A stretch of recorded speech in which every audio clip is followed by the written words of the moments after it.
নতুন বছরে একটা ডেলি রুটিন বানাতেই হবে, কারণ কোনো এক মহাপুরুষ বলেছিল যে ডেলি রুটিন না থাকলে জীবনে সাফল্য পাওয়া যায় না। আর আমি তো সাফল্য পেতে চাই, তাহলে আমাকে রুটিনটা বানাতেই হবে। চটপট রুটিনটা বানিয়ে ফেলি। দেখি এগুলো কিসের রুটিন। ও, এগুলো আগের বছরে বানিয়েছিলাম, কিন্তু একদিনও ফলো করা হয়নি। ঠিক আছে, এবারে আমি রুটিন বানাচ্ছি, মানে আমি ফলো করেই ছাড়বো। 2026টা শুধু আমার। তাহলে আমি সকাল 5টার সময় ঠিক উঠবো, 7টা পর্যন্ত পড়বো।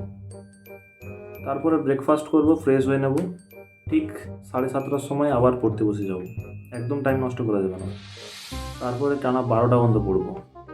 তারপরে একটু খাওয়া দাওয়া করে নিয়ে আবার পড়তে বসে যাব বিকেল 5টা পর্যন্ত।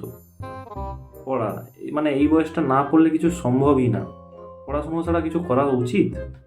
ফোন ফোন একদম ঘাটা চলবে না। ফোন ঘাটার জন্য একটুও টাইম থাকবে না, সারাক্ষণ শুধু পড়াই হবে।